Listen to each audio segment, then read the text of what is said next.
சாதிவாரி கணக்கெடுப்பு நடத்தக்கூடாது, மாநில அரசு நடத்தக்கூடாது அப்படின்னு எந்த நீதிமன்றமும் சொல்லலை. சாதிவாரி கணக்கெடுப்பு நடத்தலை அப்படின்னா தமிழ்நாட்டில் இருக்கக்கூடிய அந்த 69 விழுக்காடுங்கிறதும் கேள்விக்குறியாகிடும். அது பறிபோவதுக்கான வாய்ப்பும் இருக்குது. இப்போது தலைக்கு மேல் கத்தி தொங்கிட்டு இருக்கு அப்படின்னு அன்புமணி பலமுறை சொல்லியிருக்கார். இப்போ நீதிமன்றம் இது வரைக்கும் நடத்தாதீங்கன்னு சொல்லலை, ஏன் நடத்த மாட்டீங்க அப்படின்னு இப்போ இருக்கக்கூடிய அந்த சாதிவாரி கணக்கெடுப்பு வேணும்னு சொல்லக்கூடிய உறுப்பினர்கள் கேள்வி கேட்குறாங்க. அதாவது ஜாதிவாரி கணக்கெடுப்பு என்பது மாநில அரசுக்கு எடுக்கிறதுக்கு எந்த விதமான தடையும் கிடையாது. சரி, அவங்க தாராளமாக எடுக்கலாம். அது என்ன காரணத்தினால அதை மத்திய அரசாங்கத்துக்கிட்ட தள்ளி விடுறாங்கன்றது அவங்களுக்கு தான் தெரியும்.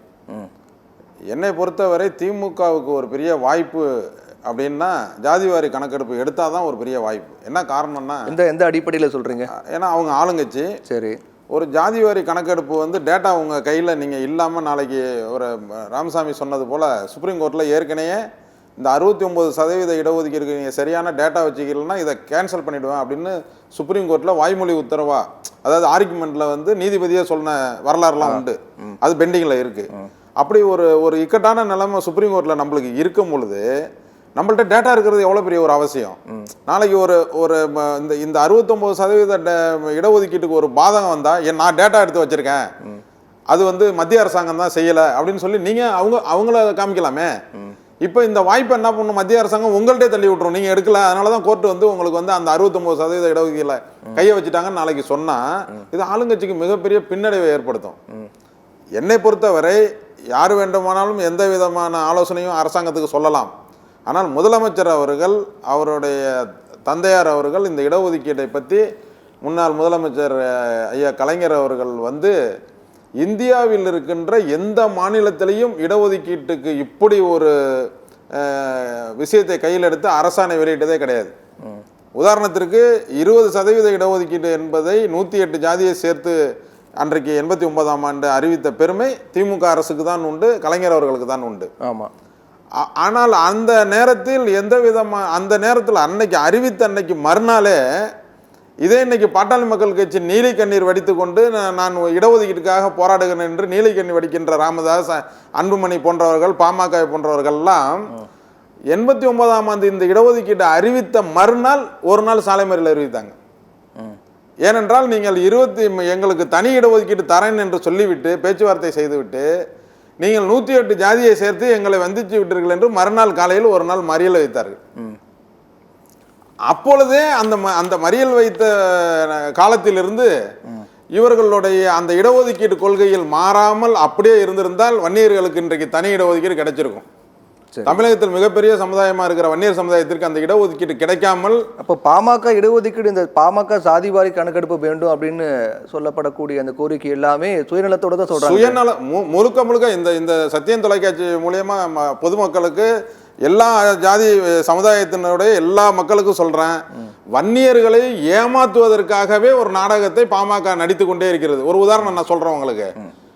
96 சட்டமன்ற உறுப்பினர்களை வைத்துக்கொண்டு ஆட்சி அமைக்க முடியாமல் திமுக திணறி கொண்டிருந்தது. சரி, அப்பொழுது கலைஞர் அவர்களிடம் 18 எம்எல்ஏக்கள் பாமக ஜெயிச்சிருக்காங்க.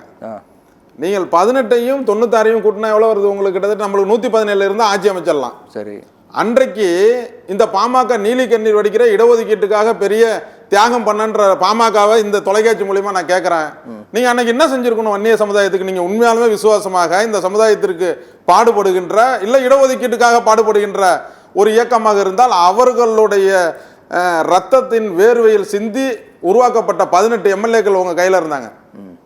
இன்னைக்கு இருக்கிற வேல்முருகன் முதல்கொண்டு சொல்றேன், அன்னைக்கு எம்எல்ஏ பாமகல. நீங்க எல்லாம் அன்னைக்கு என்ன பண்ணீங்க? அவர்கள் திமுக கொண்டுட்டு போய் ஆட்சி அமைக்க உரிமை கோருவதற்கு முன்பாகவே 18 எம்எல்ஏ கையெழுத்து போட்டு திமுக ஆட்சி அமைப்பதற்கு பாமக எம்எல்ஏக்கள் ஆதரவு தருகிற லெட்டர் கொடுத்த வரலாறு உண்டு. நீங்க மாற்ற முடியாது. இன்றைக்கும் வரலாறு உண்டு. நீங்க எடுத்து பழைய பத்திரிகை பார்க்கலாம். அப்ப அன்றைக்கு உங்களுடைய கோரிக்கை எங்க போனுச்சுன்னு கேட்கிறேன். அன்றைக்கு நீங்கள் ஆட்சி அமைக்க வேண்டும் என்றால், எங்களுடைய 18 எம்எல்ஏக்கள் ஆதரவு வேண்டும் என்றால், இடஒதுக்கீடை நீங்கள் எங்களுக்கு கொடுத்தால்தான் நாங்கள் ஆதரவு கொடுப்போம்னு சொல்லியிருந்தால், இப்ப இன்றைக்கு இந்த வெறும் 10% நீங்க கையேந்த வேண்டிய அவசியம் உங்களுக்கு டிமாண்ட் பண்றதை விட அதுக்கு பிறகு நம்ம சப்போர்ட் பண்ணிட்டு அதுக்கு பிறகு நம்ம கோரிக்கை சரி ரைட் சப்போர்ட் பண்ணீங்க, மறுபடியும் ஆட்சி அமைச்சாங்க. ஆட்சி அமைச்ச பிறகு நீங்க என்ன செஞ்சிருக்கணும்? ஏதாவது அதற்கான போராட்டத்தை முன்னெடுத்தீங்களா? நீங்க அப்போ உங்களுக்கு ஆட்சி வேணும், அதிகாரம் வேணும், அந்த ஆளுங்கட்சி அதிகாரத்தை வைத்து தான் வந்து பயன்பெற வேண்டும்ன்ற ஒரு நோக்கத்தை தவிர வேற என்ன இருந்தீங்க நீங்க? அன்றைக்கு 18 எம்எல்ஏக்களும் சட்டமன்றத்தில் உட்கார்ந்து கொண்டு வன்னியர்களுக்கு இடஒதுக்கீடு வேண்டும் என்று எந்த விதமான கோரிக்கையும் வைக்கல.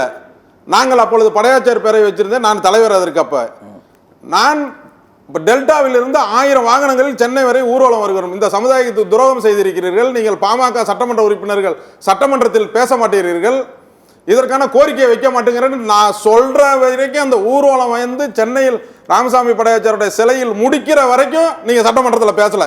வேணா வரலாற்றில் நீங்க வேணா 1 to 1 பாமகல இருந்து ஒரு நபரை கூப்பிடுங்க, 1 to 1 நாங்க பேசுறோம்.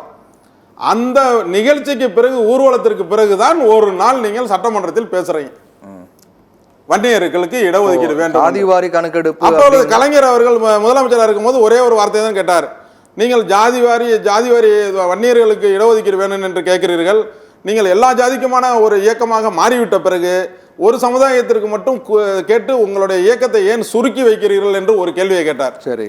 அதன் பிறகு சட்டமன்றத்தில் எந்த கேள்வியும் கேட்கவில்லை இவர்கள். அதே மாதிரி அதிமுகவோடும் திமுகவோடும் கூட்டணி ஒரே டைம்ல 2 கட்சியோட கூட்டணி வைக்க முடியுமா உங்களுக்கு இந்த அரசியல் வரலாற்றுல? தமிழ்நாட்டில் அதிமுகவோடும் திமுகவோடும் ஒரே நேரத்தில் கூட்டணி வைக்க எந்த கட்சியாலும் முடியுமா? பாமகவில் முடியும். ஏன் முடியும் என்றால், இந்த 18 எம்எல்ஏக்கள் ஆதரவோடு அன்றைக்கு ஆட்சியை திமுக ஆட்சியில் இருக்கும் பொழுது இவர்கள் மத்திய அரசிலிருந்து ராஜினாமா செய்துவிட்டு வருகிறார்கள், வந்து அதிமுகவுடன் கூட்டணி வைக்கிறார்கள். கூட்டணி வைக்கும் போது இவர்கள் கூட்டணி தர்மம் என்றால் என்ன செஞ்சிருக்கணும்? 18 எம்எல்ஏக்களை திமுக கொடுத்த ஆதரவை வாபஸ் பெற்றுக்கொண்டு அதிமுகவுடன் நீங்கள் கூட்டணி வைத்திருக்க வேண்டும். நீங்கள் ஆட்சி முடியும் வரை பாமக திமுகவுக்கு கூட்டணிக்கு ஆதரவு கொடுத்தது 18 எம்எல்ஏக்களும் அதே கூட்டணி ஆதரவு தமிழக சட்டமன்றத்திற்கு கொடுத்து விட்டு நாடாளுமன்ற தேர்தலில் அதிமுகவோடு இரட்டை சின்னத்திற்கு வாக்கு கேட்ட பெருமை பாமகவுக்கு உண்டு. இல்ல நீங்க சொல்றீங்க இப்போ துரோகத்தினால தான் இன்று வரை நம்ம அந்த 10% வன்னியர்கள் போராடி கொண்டிருக்கிறார்கள். மீது சமுதாயத்தை சேர்ந்தவர்கள் கோரிக்கை முன்வைக்கிறது இப்போதைக்கு பாமக மட்டும் தான் கோரிக்கை முன் வச்சுட்டு வராங்க. சாதிவாரி கணக்கு வேணும் அப்படிங்கிற கோரிக்கை தொடர்ந்து பாமக தானே முன்வைக்கிறாங்க. அதாவது உங்களுக்கு அதிகாரம் இருக்கும் போது செய்ய முடியாத நீங்கள், அதிகாரம் இல்லாத போது நீங்கள் கேட்டு என்ன பயன்? அதிகாரம் உங்களிடம், உங்க கையில் மத்தியில் ஆட்சி, மாநிலத்தில் பங்கு, அந்த லெவல்ல இருக்கீங்க நீங்க. கிட்டத்தட்ட 6 பாராளுமன்ற உறுப்பினர்கள். அந்த ஒரு சம்பவத்தை மட்டுமே குறிப்பிட்டு பாமக இப்ப வரைக்கும் இந்த சாதிவாரி கணக்கெடுப்புல நாடகம் ஆடுறாங்க அப்படிங்கிறது. ஆமா, நாடகம் தான் ஆடுறாங்க. நீங்க நாடகம் ஆடலைன்னா நாளைக்கு காலையில இதை உண்மையாலுமே இதை இடஒதுக்கீடு வேண்டும் என்று நினைத்தால், நாளைக்கு காலையில் ராமதாஸ் அவர்கள் வீட்டு வாசலில் நான் உட்காருகிறேன், உண்ணாவிரதம், இந்த சமுதாயத்திற்கு கிடைக்க வேண்டிய இடஒதுக்கீடு எனக்கு கிடைக்க வேண்டும், என் ஜாதிக்கு பெருமை வேண்டும், நான் உட்காருகிறேன் என்று சட்டம் அவருடைய வீட்டு வாசல்ல உட்கார்ந்தால் 1 மணி நேரத்தில் இந்த இடஒதுக்கீடு கிடைக்கிறதுக்கான வாய்ப்பு இருக்கு. இப்ப இருக்கிற சூழல்ல சாதிவாரி கணக்கெடுப்பு வேணும் அப்படின்னு ஏன்னா அவர் செய்ய மாட்டாரு. பாமக அழுத்தமா இருக்காங்க. இப்ப இருக்கக்கூடிய சூழ்நிலையில சாதிவாரி கணக்கெடுப்பு வேணும் அப்படிங்கறதுல பாமக தவிர வேற எந்த கட்சி ரொம்ப அழுத்தம் கொடுக்கறான்னு நினைக்கிறீங்க? எல்லா கட்சியுமே கொடுக்குது. ஜாதிவாரி கணக்கெடுப்பு எடுக்க வேண்டாம் என்று எந்த இயக்கமும் சொல்லவில்லை. இப்பொழுது என்ன சொல்றாங்கன்னா, ஜாதிவாரி கணக்கெடுப்பு எடுக்க வேண்டும், அதை வந்து ஆளுங்கட்சி வந்து மத்திய அரசாங்கத்திடம் தள்ளிவிடுகிறது. ஜாதிவாரி கணக்கெடுப்பு எடுப்பதற்கும் வன்னியர்களுக்கு 10% கொடுக்க வேண்டியதற்கும் எந்த விதமான சம்மந்தமும் இல்லை. ஏன்னா சுப்ரீம் கோர்ட்லேயே ஜாதிவாரி கணக்கெடுப்பு எடுத்து தான் வன்னியர்களுக்கு கொடுக்க வேண்டும் ஒன்றும் தீர்ப்புல சொல்லலை. அதனால அதனுடைய நோக்கம் வேற. இவர் இன்னைக்கு இருக்கிற முதலமைச்சர் என்ன நினைக்கிறாருன்னா, இது ஏன் பிரச்சனை, எல்லா ஜாதிக்கும் நம்ம சமமாகவே பிரிச்சிருவோம், மத்திய அரசாங்கம் கொடுத்து விட்டால், பீகார் போன்ற பீகார்ல போய் எடுத்தாங்க. இப்ப தமிழ்நாடு முதலமைச்சர் என்ன நினைக்கிறாரு நான் நினைக்கிறேன்னா, இப்ப பீகார்ல எடுத்தாங்க, நம்ம அண்டை மாநிலத்தில் எடுத்தாங்க, நம்ம கர்நாடகாவில் எடுக்க ஆரம்பிச்சாங்க, எல்லாம் எடுத்தாங்க. சரி. ஆனா ஃபெயிலியர் ஆயிடுச்சு. எடுத்து டேட்டா வச்சுட்டாங்க. காந்தி ஜெயந்தி அன்னைக்கு அவர் வந்து வெளியிடுறாரு, அன்னைக்கு நிதிஷ்குமார், இது வரலாற்று சிறப்பு மிக்க இது, நான் வெளியிடுறேன்னு வெளியிட்டாரு. வெளியிட்டு என்ன பயன்? ஒன்றும் பயன் இல்லை, பயன் எதுவும் இல்லை. அதனால இவர் முதலமைச்சர் என்ன நினைக்கிறாரு நான் நினைக்கிறேன், ஒரு சமயம் மத்திய அரசாங்கம் உத்தரவு போட்டுட்டுனா, நம்ம மத்திய அரசாங்கத்தினுடைய உத்தரவுப்படி நம்ம எடுத்தா, இல்ல மத்திய அரசாங்கமே நேரடியாக எடுத்து இந்த டேட்டாவை கொடுத்துட்டுனா, நம்ம இப்படி ஒரு ஜியோ போடும்போது எந்த காலத்திலும் எல்லாம் எந்த சமுதாயத்திற்கும் அந்த இடஒதுக்கீடு மேல கோர்ட்டோ வேறு நிர்வாகமோ வேறு ஆணையமோ அதில் கைய வைக்க முடியாது. அதனால ஒரு பர்மனன்ட் சரிதானே, தவறு இல்லையே, தவறு இல்லைன்னு தான் நானும் சொல்றேன். அதனால அதை அவர் நினைக்கலாம், ஆனால் அதை வந்து அரசியல் ரீதியாக சொல்ல முடியாதுல்ல. இப்ப நாங்க சொல்லலாம் அது மாதிரி நினைக்கிறாருன்னு. சரி, அவர் அரசியல் ரீதியா இருக்கும் பொழுது அது மாதிரி ஒரு ஒரு ஒரு இதை வந்து இன்றைக்கு ஆளுங்கட்சியா இருக்கிறவங்க சொல்ல முடியாது. சட்டமன்றத்திலேயோ இல்ல வெளியிலேயே எப்படி சொல்ல முடியாது. அதனால அவங்க என்ன நினைக்கிறாங்களா, அரசியல் ரீதியாக, அரசியல் என்பது மக்களுடைய ஓட்டை கவர்வதற்காக தானே. அதனால இப்ப நீங்க பாத்தீங்கன்னா இடஒதுக்கீட்டுக்காக துரோகம் செஞ்சுட்டாரு இன்னைக்கு அன்புமணி ராமதாஸ் எல்லாம் சொல்றாரு. அதிமுக 10% ஆட்சி கவுறுவதற்கு முன்பாக, தேர்தல் தேதி அறிவிப்பதற்கு முன்பாக அரை மணி நேரம் 1 மணி நேரத்துக்கு முன்னாடி நீங்க சட்டமன்றத்தில் அறிவிச்சீங்க. சரி, அவ்வளவு சீக்கிரம் இங்க இருந்து கவர்னர் மாளிகைக்கு அந்த ஃபைல் போய் உடனே அரை மணி நேரம் கவர்னர் கையெழுத்து போட்டு, கவர்னர் கையெழுத்து போட்ட 30 நிமிஷத்துல தேர்தல் தேதி அறிவிக்கப்பட்டது. இப்படி கடைசி நேரத்தில் அறிவிக்கப்பட்ட ஒரு அறிவிப்பை கூட இது வன்னியர்களுக்கு நாங்கள் வந்து செய்யல அப்படின்னு திமுக நினைச்சிருந்துச்சுன்னா, மறுபடியும் இவங்க ஆட்சி அமைக்க பிறகு சட்டமன்றத்தில் அதிமுக போட்ட தீர்மானத்தை இந்த சட்டமன்றம் முழுமையாக ஆதரிக்கிறது, திமுக எம்எல்ஏக்கெல்லாம் வாக்களிங்கன்னு சொல்லி தீர்மானம் நிறைவேற்றின பெருமை இந்த முதலமைச்சருக்கு உண்டு இல்ல. சரி, அப்ப அவர் துரோகம் பண்ணணும்னு நினைச்சிருந்தாருன்னா அந்த தீர்மானத்தை எதுக்கு கொண்டுட்டு வந்திருக்கணும்? அன்னைக்கு பாமகவும் சேர்ந்து வாக்களித்தது, அனைத்து கட்சியும் சேர்ந்து வாக்களித்தது, ஒட்டுமொத்தமாக அந்த தீர்மானத்தை தமிழக சட்டமன்றம் நிறைவேற்றியது. யாரும் எதிர்ப்பு இல்லை. அப்ப எந்த எதிர்ப்புமே இல்லாதவங்க மேல நீங்கள் அரசியல் ரீதியாக ஒரு எம்பி வேணும், இன்னைக்கு பார்லிமெண்ட்ல ஒரு உனக்கு பதவி போகுது அப்படின்றதுக்காக அன்புமணி நீ பேரம் பேசுறதுக்காக இந்த மேட்டரை நீ கையில் எடுத்தீங்கன்னா, நீங்க என்ன பாருங்க, பார்லிமெண்ட் இப்ப முடிஞ்சிருச்சுன்னு வச்சுங்க, மேல் சபை தேர்தல், அன்புமணி இதை பத்தி பேசவே மாட்டார். சரி, பார்ப்போம், அதுக்கப்புறம் அதனால இது பேசலாம். அரசியல் ஆதாயத்திற்காக இன்றைக்கும் சொல்லுகிறேன், இந்த 69% இடஒதுக்கீடு நம்மளுக்கு வீணா போனால் அதற்கு முழு காரணமும் பாமகவும் அன்புமணியும் தான். சரி, சரி, ஏன்னா இவர்கள் அன்றைக்கு அந்த எப்படி ஜெயலலிதா அவர்கள் 9வது அட்டவணையில் இதை சேர்த்து இன்றைக்கு அந்த 69% கையில் தமிழகத்திலிருந்து எந்த மாநிலத்துக்கும் 50% மேல் இல்லாமல் சுப்ரீம் கோர்ட் உத்தரவை தமிழகத்தில் இன்றைக்கு நிலைநாட்டி அன்றைக்கு முதலமைச்சராக இருந்த மாண்புமிகு ஜெயலலிதா அம்மையார் அவர்கள் உருவாக்கினார்கள். அதை கூட நீங்கள் வந்து இன்றைக்கு நீங்க இது பண்ணலையே. நீங்க என்ன செஞ்சீங்க? பாமக சார்பாக இந்த இடஒதுக்கீடுக்கு நீங்க போராட்டம் பண்ணீங்க. சரி, நம்ம தொடர்ந்து பேசுவோம் சார். எல்லாம் பண்ணீங்க. ரிசல்ட் என்ன? ரிசல்ட் சைபர் தானே.